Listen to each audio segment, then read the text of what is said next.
Taiwan, a small island with a big story. From Cold War battleground to global tech powerhouse, Taiwan's journey since 1950 has been one of resilience, transformation, and global significance. But how did we get here? Let's dive into the incredible story of Taiwan over the last 70 years.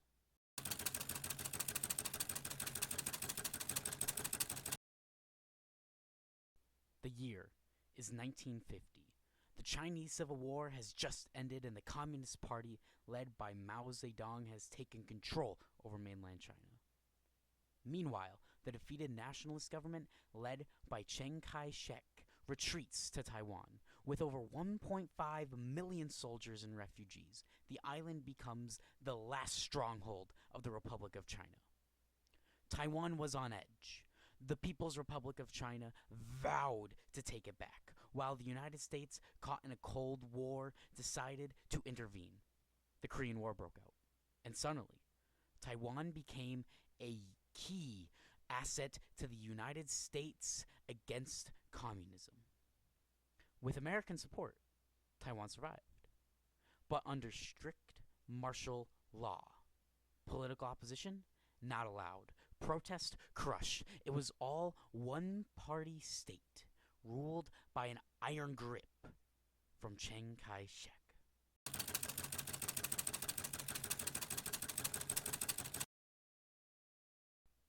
But something remarkable happened.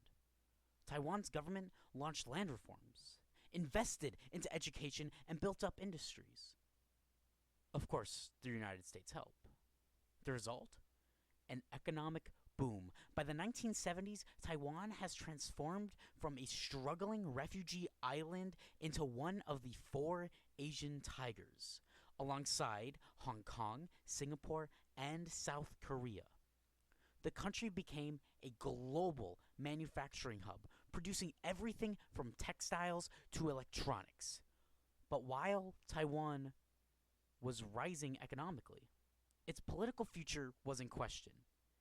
The UN kicked out the Republic of China in 1971 and replaced it with the People's Republic of China. The world was shifting its recognition from Taipei to Beijing. By 1979, the United States also switched sides, officially recognizing the People's Republic of China. But here's the twist. Washington still maintained unofficial ties with Taiwan, selling it weapons and supporting it as a de facto independent state.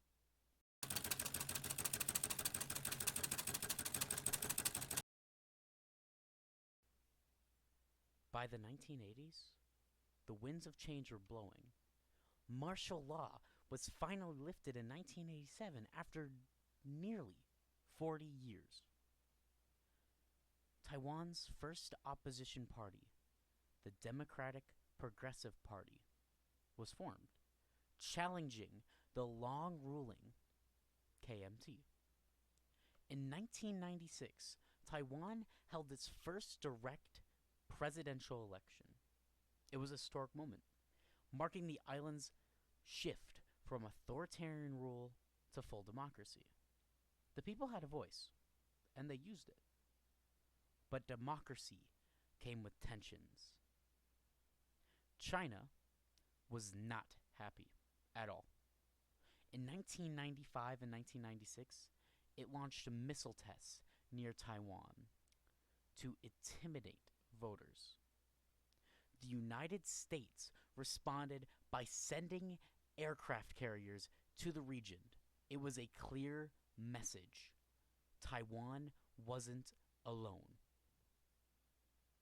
And that carrier, at the time, was the USS Independence CV-62, ordered by President Clinton to drive through that said strait.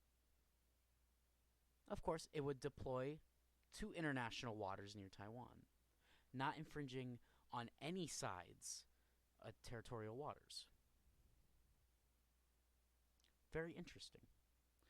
This showed strength and unity for Taiwan. After viewing it as more de facto, this kind of gave Taiwan a presence on the world scene. This led to a ton of more military exercises. For example, China then conducted military exercises involving airplanes, guided missile destroyers, submarines, and 150,000 troops on an island just so they can practice amphibious landing, trying again to scare the people of Taiwan because they were holding free elections.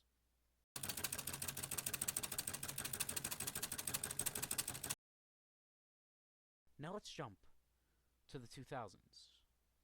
Taiwan has now gone through its a few more elections, and now it has become the global technology powerhouse of the world.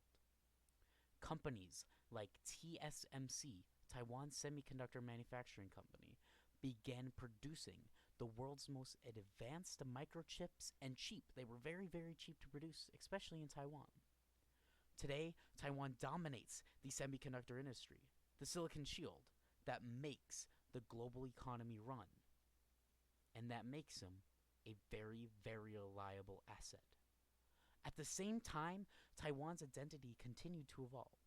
More and more people identified as Taiwanese rather than Chinese.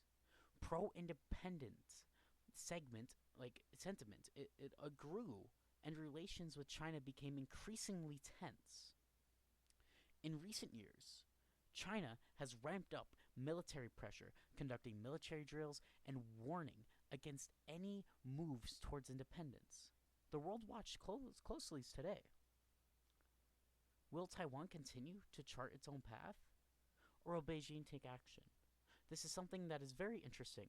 On the screen, I will be putting up a flight map over Taiwan's, I believe it's called JDIZ. It's pretty much their aircraft, or it's like ADIZ. I think it might be ADIZ. Their aircraft identification. So any aircraft that flies through it, they have to identify themselves. And they're supposed to be Taiwanese aircraft. China has violated that so many times. Many, many times. And this is the fifth path that I wanted to talk about. Because the fifth path is this. In my previous video, I talked about the four paths the United States can take, and the fifth path involved Taiwan, and more recent history in Taiwan right now is this entire appeasement, which was one of my paths in my previous video, of Russia. This can lead to wide range of consequences for Taiwan. Putin and Xi, they're not dumb. They're smart. They talk to each other. So if we are going to appease the Russians, then why wouldn't China want to invade? Because clearly we have now set precedent. We've set a precedent of appeasement. So why would it be different? Because they still are halfway across the world, no matter how you look at it. That's just some food for thought. But Taiwan's journey from 1950 to today has been nothing short but extraordinary. From dictatorship to democracy, from poverty to prosperity, from a Cold War pawn to a global tech leader. Taiwan has just kept defying the odds again and again. But what happens next? Is Taiwan able to maintain its independence in the face of growing pressure from China? Will the world continue to support it? We don't know. We've now seen that the United States can kind of be an unreliable ally in these times. And we've seen it throughout other administrations too, but especially this one. The story of Taiwan isn't over, though.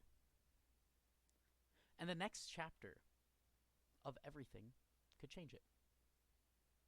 We don't know what's going to happen. Everything's up in the air at the moment. It's very tense. It's such a hot zone. But let me think what you think about Taiwan's future. Let me know in the comments below. Don't forget to like and subscribe, and it really helps me out a lot, especially when I'm trying to grow a new channel. Um, but otherwise, yeah, make sure you again like and subscribe. Trying to get to 100 by the I'd love to get to 1,000 by the end of the year. Be wonderful. Otherwise, yeah, it's it's a very big crossroads. And a little hint at my next video: we're not going too far from Taiwan. Maybe we go a little bit down south. Maybe to the South China Sea.